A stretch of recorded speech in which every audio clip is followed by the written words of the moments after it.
Hello, everyone, and welcome to this week's episode of Mastering Dungeons, your favorite tabletop news and game design and stuff podcast. I'm Shawn Merwin here with my weekly friend. Well, my friend all the time, but once a week we actually talk. Teos Abadia. Hey, Teos. Hey, Shawn. I hear you have some little news. Just a small amount. Small amount.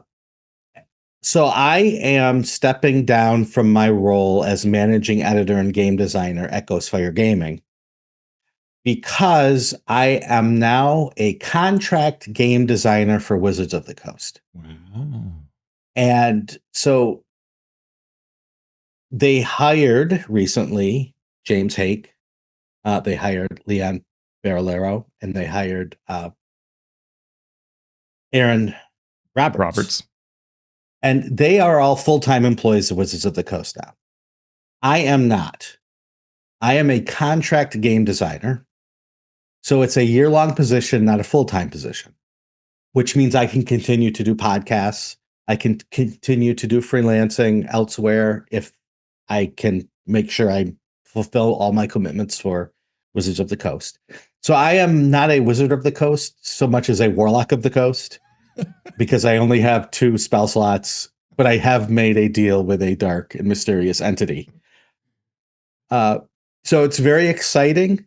The only reason I'm coming out now with it is a lot of people are contacting me about Ghostfire stuff. So while I will still continue to work on Ghostfire projects as needed, I can no longer oversee projects there. And I also now have NDA signed, so I will be able to discuss certain things less. Yeah, it will not stop me from having opinions, but just recognize my opinions are those of myself and not of anyone else. Well, Shawn, congratulations to you and to Wizards of the Coast, because that's cool. That's your lifelong kid dream right there, checked off. Congrats, that's awesome. One can never help but have a little bit of that dream. There, that's really, really cool, and they are very, very smart to do this. Whenever I talk to different companies and they're thinking of hiring someone, I'm like, well, I have one person I know that I would absolutely hire in a heartbeat, and it's Shawn Merwin. So it's a pleasure to be on this podcast with you and to see good things come your way. So awesome all around. I'm going to also say, you talked about sort of knowing things. Like, you and I have worked with Wizards a million times over the years, especially you. We often know all kinds of things. And so we have to twist our brains around, right? And pretend we don't know about things, because we have to put ourselves in the mindset of someone who's not sure or doesn't have that past experience or seen things over the years. And that's something that you and I are both able to do, fortunately. But this is true of a million other companies that we talk about as well, right? I mean, I'm working with Draw Steel right now. You work with Ghostfire. You've worked with Modifius. I've worked with Penny Arcade and Dwarven Forge and all kinds of other things. And so, and one time I was looking at our show notes thinking, if we were to stop and say, hey, I've worked with this company before, how many times would I say it? And one of our shows, it was 11 times. And that is both the good and maybe the bad for the listener out there, that you should know that we have these relationships and this sort of inside knowledge or friendships or whatever it is. And so hopefully that means we can present news better and talk about topics better. But maybe there is bias, right? We try not to, and we try not to disclose things we know. But that's just a factor of what you get with the show. It's true. And a lot of the times it's the opposite, right? A lot of the times we know something, but we cannot come out and say it. Yeah. And so we sort of have to present a different side of it, even though that different side might be just completely wrong. And we know it's wrong, but it's still a view that some people have that may not be completely wrong. It may just be misinformed. And that's all we can do. And even from each other, right? So the clearest example I have of that is for maybe a year and a half before the D&D movie came out, I knew the script of the movie for various reasons that I can't get into. And we would talk about it on the show, and I just had to imagine being a person that doesn't know whether this is going to be good. While inside of me, there's this little part of my brain going that script really makes me think this is going to be an awesome movie. and it's Yeah. just one of those things that you can't, and so I couldn't talk to you about it, right? And that's just and I had no idea. right. Teos did not let it slip once over that year and a half that he knew anything. Yep. So. And I just had to be, all the previous D&D movies have had serious issues. You're right. So, statistically, you'd think this one will be bad, but who knows? And you can always hope. And so that is always important to know. And we'll keep thinking about ways to make the kind of it clear to the listener that we've got these kinds of relationships, while also like, hopefully that's part of the bonus that you're getting. Yeah. Well, a big bonus of all of us are our listeners. And those listeners send in questions or comments all the time via all the media that we use to get our word out. And we're just going to take one question this week because it's a banger. It's by Dwuclis G via our Patreon Discord, who says, I was listening to an old Mastering Dungeons episode where Shawn and Teos were talking about players not caring about dropping to 0 hit points because even 1 hit point can put them back in the fight. I didn't encounter that myself, but I was wondering, what if every time a player drops to 0 hit points, they automatically get 1 failed death save and then continue rolling as usual on their turn? And also, what if failed death saves carried on even after the player is healed?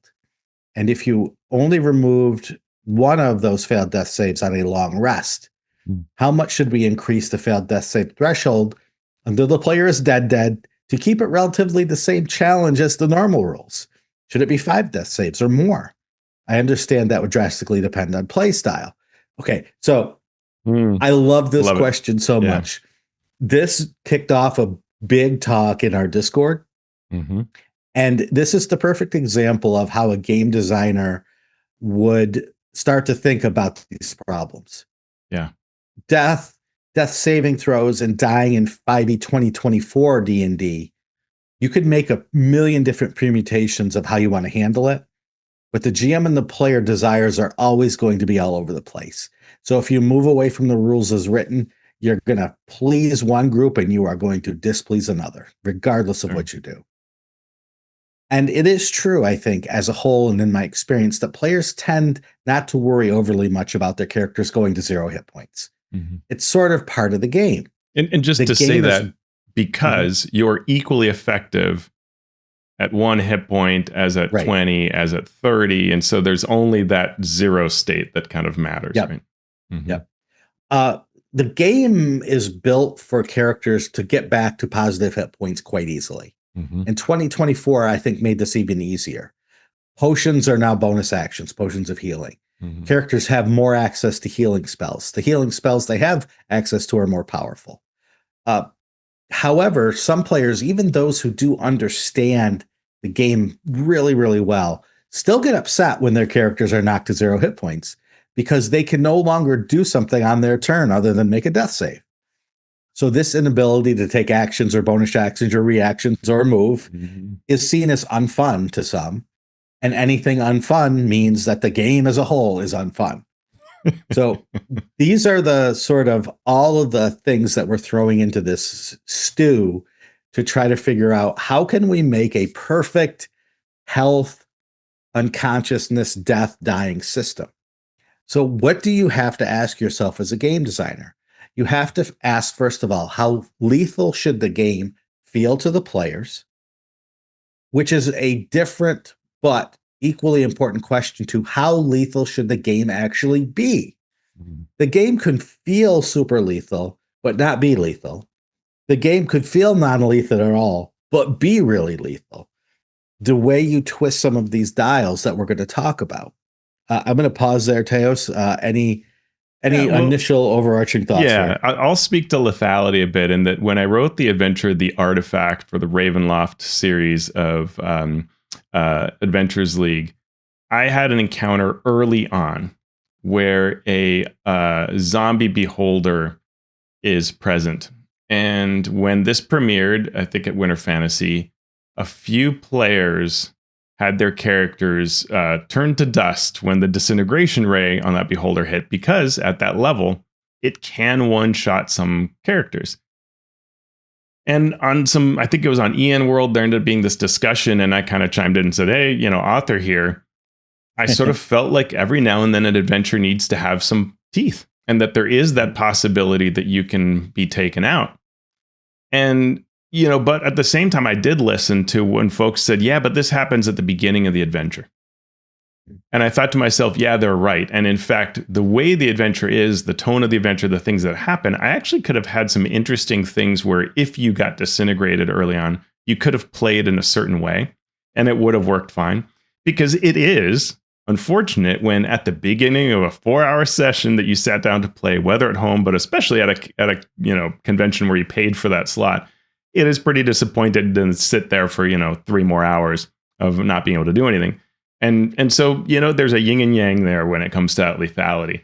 I would also say, and I'll pass it back to you, if I think of the editions of D&D, and I've played them all, as things got less lethal, but still maybe felt lethal, but more statistically less lethal and less wildly lethal, like randomly so, I think everybody had a better time. Yeah. And that's a good point, is what are you trying to get out of your game? Mm-hmm. I have sat down and talked with players who feel like their character should never, ever permanently die unless they choose that. That is a perfectly fine, reasonable thing. There are some players who think that at some point, at all points, their characters should be at risk of death, not just death, but permanent death. Not just permanent death, but you can't play in this campaign now for 2 years because you played poorly and you don't deserve to. Okay. Yeah. And now I might push back a little on that, but it is a preference, and it does feed a desire for certain players to be on edge at all times and to have not just in-game consequences for death, but out-of-game consequences for death. Right. Yeah. That's how important it should be to this game. Yeah. And so we're all over the scale as we try to figure out how to please as many people as possible on that continuum. Yeah. And I think what the 5e method is trying to do, it's trying to strike a balance. Does it? I think everybody will disagree or fall slightly differently on where it is, but it's trying to say you're down. And it's not just about getting healed, but that there is this now potential to die. And in the previous editions, maybe 0 killed you, or maybe -10 killed you, or negative your, con score, or some kind of variant on that. And while that still exists in 5th edition, what it's additionally saying is, and hey, you've got your saving throws that you need to make. You need to make these death saves, which gives you something to do on your turn, gives you some amount of drama, some amount of interesting piece. Reminds the other members of the party to think about whether they want to heal you or keep doing all the other fun damage dealing things they're up to. Because when you get to 3, you're gone. And also there is a little wild card element, because getting hit is a critical hit and does 2 death saves. And so that is a problem if you take damage. And so there could be various things in the encounter that would deal damage to you, or monsters that actually will do things like feed on you and then would take you down. And that means that the other characters must act immediately. So all of this is, I think, smartly done, right? Like the game is trying to do these things right. Again, it may hit or miss more for a particular player, but there is intentionality there. Right. That's exactly what I was going to say. It is done with intention. You could see the intention. You could understand the decisions that were made. And so I wanted to go a little deeper here. And the first thing that popped into my head is, should there be a penalty for being hurt? There's a penalty for being unconscious at 0 hit points, right? You can't take actions, you risk at death. But should there be a penalty for being hurt? So that gets rid of this issue of there's no difference between you being at full hit points or 1 hit point. The only thing that matters is 0. And so I could see a game where there were benefits or drawbacks even for being in different states of health. If you're at full health, you are in one state and may have bonuses or even penalties, right? I could see a really gritty campaign where when you are at full hit points, you are not as strong a fighter as you are when you're injured, right? Yeah. Because you're desperate, because the adrenaline's flowing, right? Yeah. And that would be really cool. I could see things where if you're at full hit points, you can do certain things that you couldn't do if you're injured, but there's a trade-off.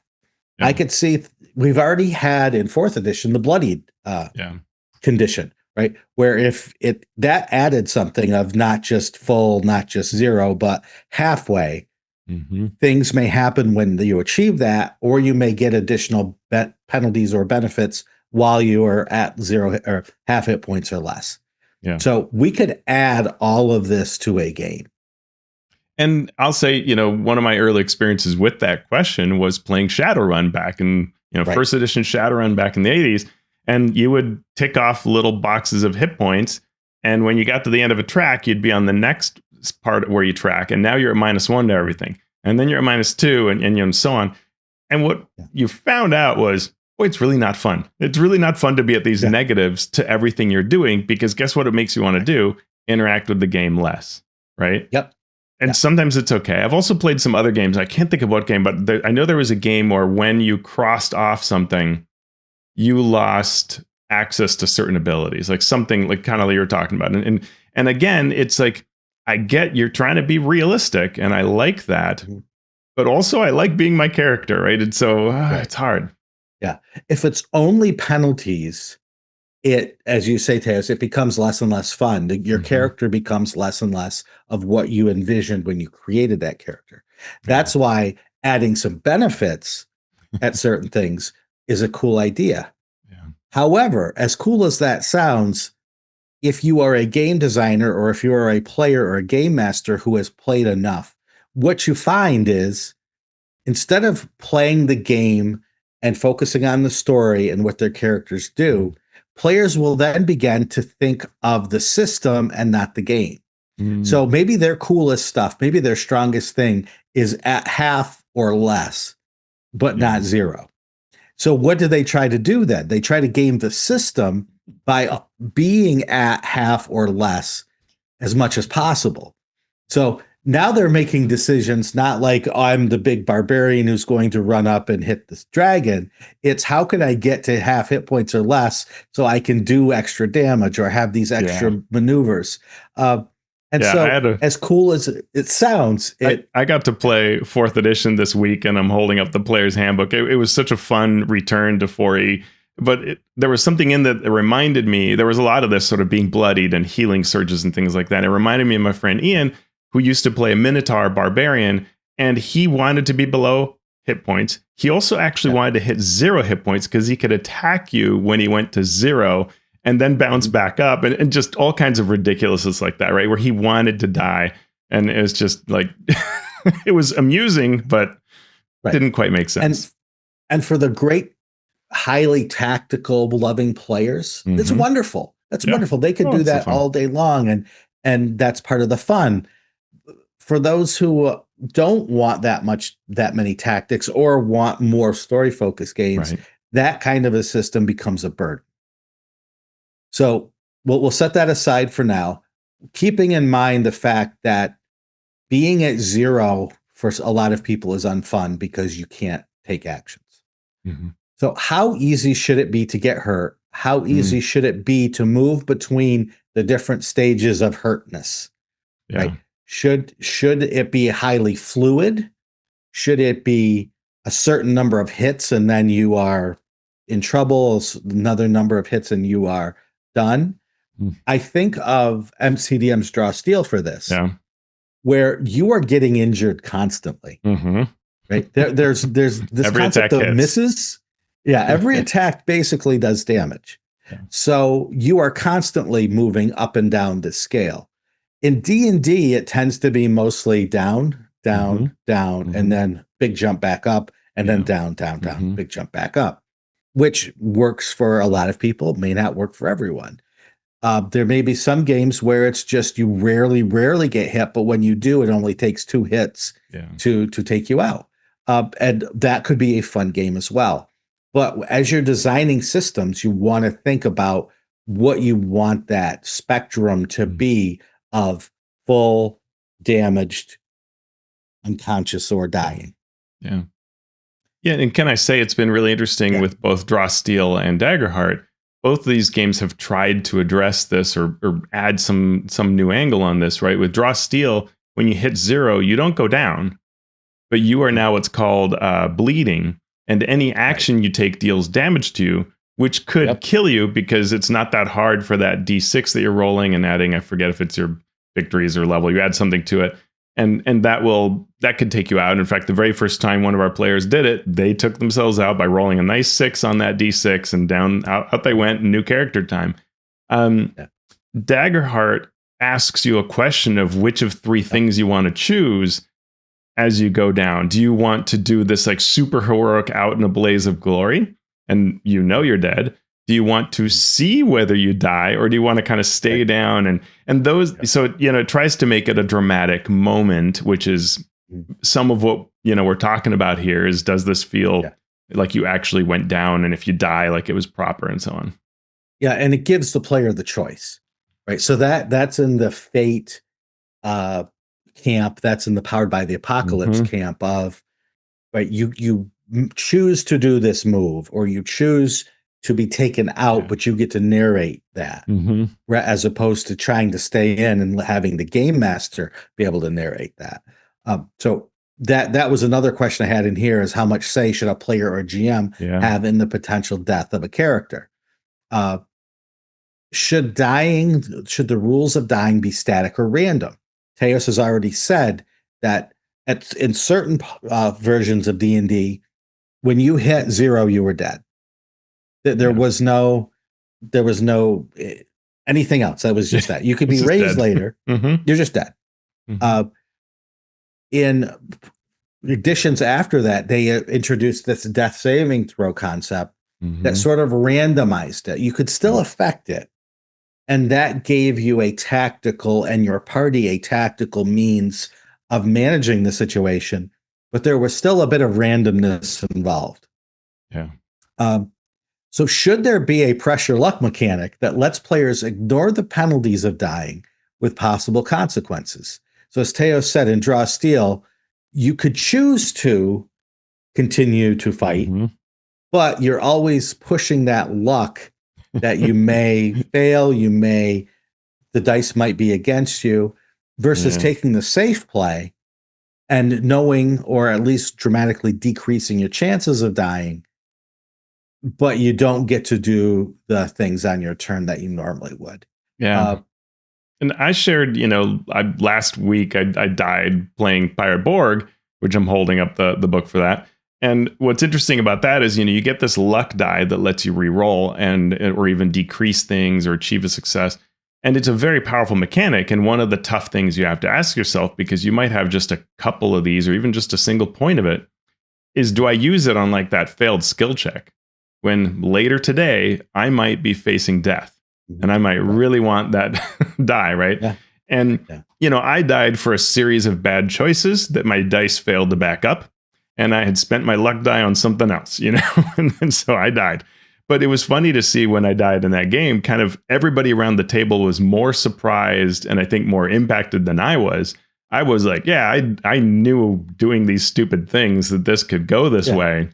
But, and that's some of what's interesting too, is it's not just that the player can be impacted by it, but sometimes the rest of the party is almost, you might say like, oh, I'll make a new character, but this is the relationship that people had at the table, right? In fact, in this case, like I was the captain of the ship. And so probably a lot of the other players were like, this sort of defines some of what we're doing and how we go about things. It's a bit of the structural story angle of this campaign. And now the captain's gone. And it's like, well, yep. and that's another thing I was going to write down and I didn't, which is how much agency should other players and other characters have in the decisions or mechanics of death and dying. When if in D&D you're down, unless you roll a 20 or you get 3 death saves and then wait for a while, it's up to other people to bring you back. And that decision for other players to bring you back affects them, affects their characters.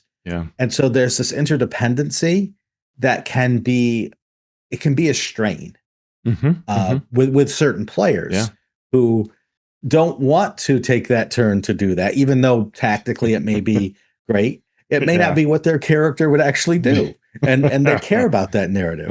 It may be that it would make more sense for them to take out the enemy who has been hit many times, and they probably just have just a few hit points left, and my attack would do it. Except they miss. But if I take if I take the time to do that, then it's their turn next, right? So all of these things go into it, and you have to really examine the feel, the math, the mechanics of all of these choices as you decide to increase the number of death saves, as you allow players to take actions. It's all part and parcel of game design. Yeah, and it sets the tenor for the whole game, right? I mean, about what the play experience is supposed to be like. I mean, I think Pirate Borg, we've been shocked that we've lived this long, because I think part of what we were thinking of as the experience was like, well, we'll probably be churning through characters more like a Shadow Dark game. And yet, it took quite a number of sessions before my character was the first to die. And we're maybe wondering, like, well, is this going to start happening to all of us? Like, is our string of luck gone? And maybe it is. We'll find out, But it shapes the game how lethal it is, right? And so I think all of those good questions that were asked, and the question about original question, what about if this, if that, all of those things will change the fundamental D&D experience, and players will react to it based on those rules. They may take different spells or different features or avoid trouble, and so and you can think about old editions. I mean, those are the things we did, knowing that death was just that easy. You didn't do all the same things, but it is fun to do the things we do now. And so it's always a hard question and a hard balance design wise. So thank you for that question. Wonderful discussion on our Discord. Thanks to everybody who participated there. Let's get into our news and commentary section, starting with some sad news. We found out that Jean Rabe has passed away on January 19th. Shannon Appelkline shared his write-up for her. Jean Rabe started her professional career as a journalist, studying at Northern Illinois University, then moving on to a newspaper. She quickly got tired of the blood and gore of being a crime reporter, and she'd been playing D&D since 1975 and was a regular attendee at sci-fi conventions, which is how she met Penny Petticord.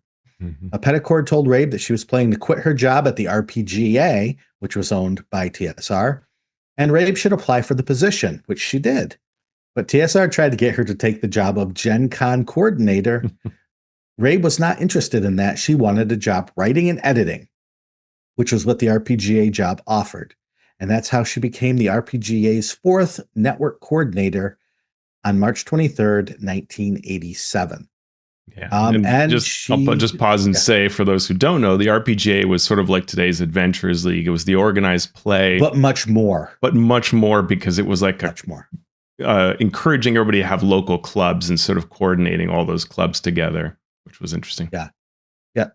I mean, I would say that Adventurers League is great. Adventurers League was about 30% of what the RPGA was. Yeah. It had its own magazine that points. It had its own newsletters. It published adventures. It was huge. But Jean took over Polyhedron magazine from 1981 to 2002, but was also producing numerous tournament scenarios along with her husband, chemist and role player Bruce Rabe. Some of their earliest adventures were C6, the official RPGA tournament handbook, and much of the 1989 RPGA explosion was thanks to their work. Rabe would remain the network coordinator at the RPGA through early 1995.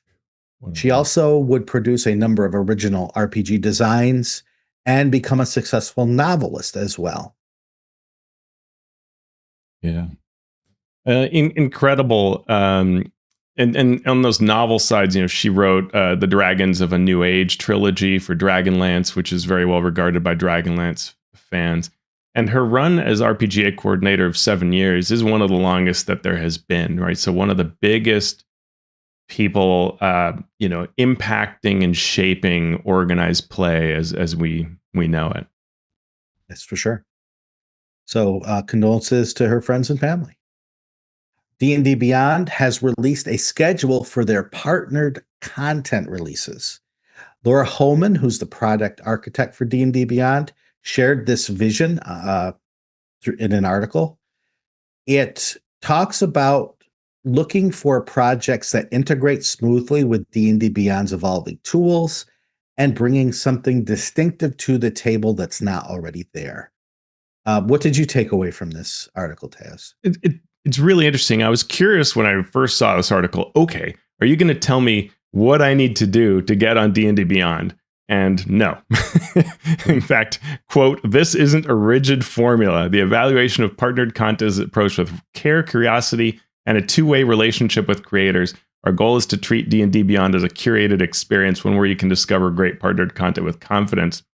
And if you look at the schedule of upcoming releases, which we'll talk about in a second, it's really kind of all over the map, to where I think any of us that have made things that are, say, on the DMs Guild would say, okay, so I guess anything's possible, but I still, takes me back to a question of like, tell me how I end up here, because I don't know how you pick these various things, right? Yes, they're successful things, but in the past, it sort of felt like the criteria was, well, you've got to have had $1 million plus Kickstarter. And now it feels like it's really varied, and boy, you have to wonder how this happens. But yeah. I agree, and I don't think that's a bad thing. In my experience with things like magazine publishing, if you set out a strict criteria, what happens is people try to create to that criteria, and you end up getting the same thing over and over and over again. And then when you decide to do something different, then everyone points to the criteria and says, but you said blank.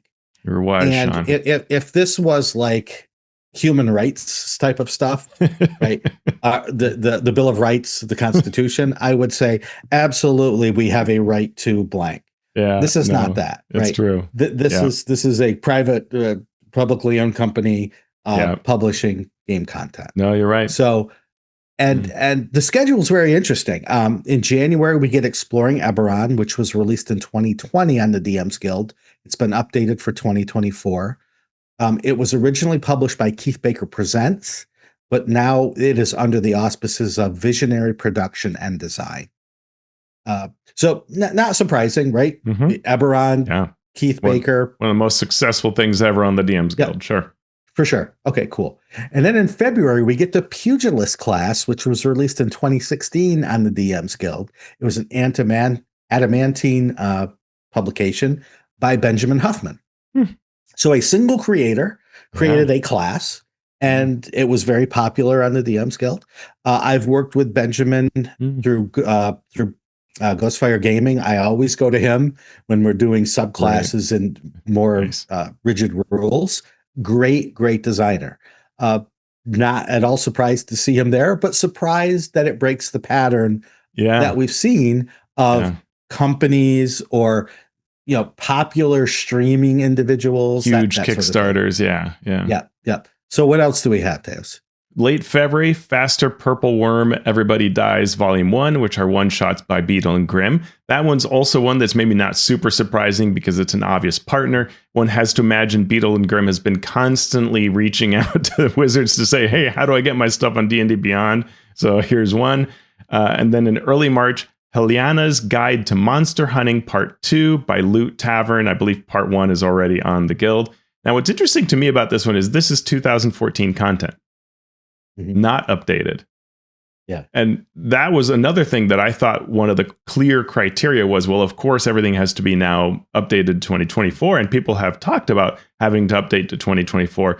So I'm not sure what made that decision of saying like, yeah, it's fine to just do a 2014 product that you've already written and bring it up there. Like, I thought that was very interesting. And then finally in late March, the Griffin's Saddlebag Book 1 by Griffin's Saddlebag, a very popular, kickstarted sort of more typical a choice here. So we'll see what comes up in quarter 2 of 2026. Always keeping an eye on D&D Beyond. We also got news that Hasbro has new members of their board of directors. 2 new board members were added, which further aligns Hasbro with digital ventures and trying to repair trust. What does that mean, Teos? Yeah, so the first person is Doug Bowser, who stepped down just last month as president of Nintendo America, where he oversaw the success of the Switch and Switch 2, despite a volatile hardware market. Prior to that, Bowser was at Electronic Arts, useful given Hasbro's renewed enthusiasm for video games. So this is a person who has understood the difference between the physical and the digital and making those transitions. Very useful skill set. Carla Vernon is the CEO of The Honest Company. Her appointment and experience in brand trust and transformation is seen as a way to address multiple trust loss issues across Hasbro and its brands. Relatedly, there is a new lawsuit that actually names Hasbro CEO Chris Cox and the company for reportedly lying to shareholders about the strategy behind Magic the Gathering pricing and how it impacted shareholders. These things happen from time to time. It's not uncommon to have shareholders decide to band together and pressure in this way and maybe even try to make some money that they may believe they were wronged in.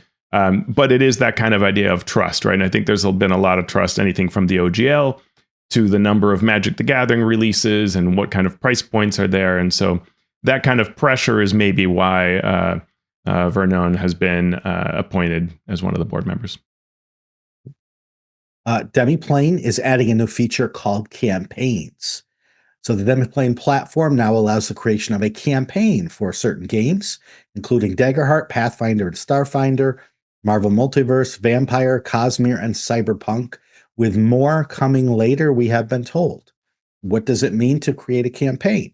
Well, you can create it and invite players to it. You can select what content you want to share with those players. You can decide what sources to allow for character creation, and then you can import characters you have previously made into this new campaign. So we see similar features with what D&D Beyond has being now brought into Demiplane. Yeah, and I played around with this using Daggerheart. I've got a Daggerheart campaign where I'm content sharing with my Daggerheart group. And it was interesting. Before I used what's called a group, you just group people up and you share content. This is a little better in that you can now define, here are sources that you can see, here are sources that you use for character creation. What I haven't put through the paces, I'd be surprised if it does it to the level that I want. And my general complaint with how D&D Beyond works is I can do something like, say, I'm sharing the Ack Inc. book, but not only can they use it for character creation, they can read the adventure, all of the things. And so then it becomes kind of tough. And what I would love to do is sort of divide this, which it looks like Demiplane does, to say content versus character creation. But I'd even like to be able to say things at a chapter basis, for example, right? To have a little more like not the adventure, but yes, all of the franchise rules, right? Would be great. Mm-hmm. And that is something that I know D&D Beyond has heard, but is not yet something that's available. We get discussion of TTRPG design from Mike Merles and something he calls the fourth player theory. On Mike's blog, he discussed a poll he saw on how often hardcore players play RPGs. And Mike says, it turns out, compared to the results I saw when I worked on D&D, they barely played. Most played monthly or less, and only about a quarter or so played weekly. D&Ders would mostly play once per week. Another chunk played multiple times per week, and a chunk about equal size played monthly. So Mike talks about this idea that hardcore gamers might not play as often as expected, and it reminded him of the following theory. Quote, a group will play your TTRPG if their fourth most dedicated member agrees to. So basically what Mike's saying is you have your game master who's very, very dedicated. You've got your first player who's probably just as dedicated as your game master. Mm-hmm. Then you have your second and your third players who are somewhat invested. They've been brought along by the rest of the group. But if you, like many groups, need that fourth player to play, and I know our group is exactly like that. If we have 4 players, we play. If we have 3, we don't. Yeah. That fourth player is the one, and they are often not as engaged as everyone else. Yeah. Yeah, it's really true. And so Mike talks about design wise, what can you do when you're designing a game? Um, how do you pull that fourth player in? Like maybe you make the game really easy to play, but that might affect how the first three like it because now it doesn't have enough complexity to really sustain their interest. And he describes, that fourth player as someone who probably doesn't own the book or they own it but they don't really read it, and that kind of being separated out, and so they're not super into it, and trying to balance that decision of how much depth and complexity the game has versus ease for that fourth player, and that there can be various ways to address this, like hooking them with art or a great premise. Mike says this is why early 5e used big Hollywood style pitches for the main storyline adventures, right, to get you excited. If all four are really excited about the idea of Storm King's Thunder or something like that, then it makes it a lot easier to sell them on the idea of playing the game. What else did you think? Yeah, I mean, it makes such good sense, and that balance of overly complex versus too simple is so important, and it reinforces the importance of engaging people in different ways. Yeah. If you can engage a player who may not be as heavily into tactical play in a very complex game, giving them a aspect of the game that does engage them, does excite them, whether it be storytelling, whether it be drawing pictures of what's going on, right? Whatever it takes to get them there, it's important for a group to be able to meld around a game in whatever way they can. Yeah. I thought it was really interesting to compare 2014 to 2024 5e, where I thought 2014 had more obvious choices of lower complexity. The fighter is a clear one. But even with 2014, I found a lot of people who were new were drawn to the Warlock. And yet the Warlock was very complex. And something about the Warlock came off as enticing, I think, more story, less mechanic driven class. Right. When it isn't actually, right? In play, it actually requires a lot to keep going. But in 2024, I feel like all the classes are very complex. And I did a video looking at the complexity of it, and you think the fighter's simple, and then you realize, no, actually it's not. Like the fighter has a ton of things to do and a ton of things to track. And then that makes it a much more complex buy-in for that fourth player. The Warlock has such an incredible story built into it, right? You are connected to this greater power. Yeah. And it could be an antagonistic relationship. It can be a symbiotic relationship. And you can role play so much with that we sort of need a simple version of that players who want that story and want that conflict and that drama, but can make it very simple to play would be ideal. Yeah. What's not ideal, apparently, is using AI to play D&D. And we have an academic paper that proves it. This paper was released last week, and it shared the researchers' approach to assessing several LLMs, large language models, to have them run games of D&D. The researchers thought, okay, the rules of D&D will make a perfect framework to test how AI agents act together. In the simulation, AI agents ran characters and monsters using the rules for D&D. The game and the study found that the AI made various mistakes and had trouble separating the game from the narrative. The models also hallucinated, as one would expect. So goblins would stop their attacking to shout threats, and one model checked the hit point total of the target, found it to be 0, but then attacked anyway. What do you take away from this study, Teos, other than, who would have thought? Yeah. On one hand, I'm glad that this came out because I want it to be very clear and widely known to companies and groups in this space that, this isn't just some wonder technology. Like it's got serious problems. On the other hand, I worry that companies will just go, oh, wait, there was this study. We better jump on this, like before other people do. When it's the opposite, this is a cautionary tale here. This is telling us that AI models will struggle to run D&D because there is no easy way to codify the common sense behind the game and its rules. And it's the very nature of these tools will fail, right? And I remember I worked for a company that would have regulatory data typed 3 times, right? So 3 different people type up the regulation, it's compared, and then it goes forward. Once you've sorted out whatever the differences were, it goes forward and becomes our data. That was like a 99 point something percent accuracy, which meant that in any, like, I forget what it was, let's say 3 pages of text, there are 3 errors, like, an error per page. And you think it's faultless, but it's not, right? And so that's where you end up in these problems of, and if you use these kinds of tools, because of their very nature, things will not be correct and will intrude on our play. And what D&D has is a very complicated relationship about when accuracy matters and when it doesn't. And that's exactly the kind of thing these AI models can't figure out how to tell you.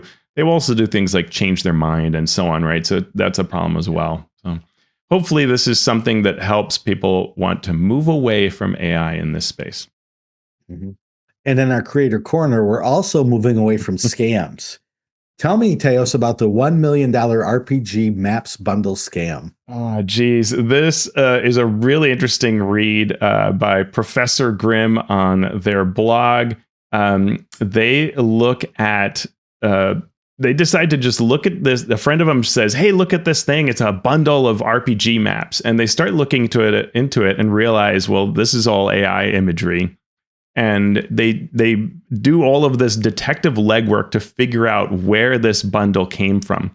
Not only is the bundle AI slop and not labeled as being AI, in fact, they say it isn't AI, but many aspects of the product, from customer testimonials to product details, are fake and AI changed. Like, the product appears to be German with a fake story about its creators, but even the image of the creators is an AI scam.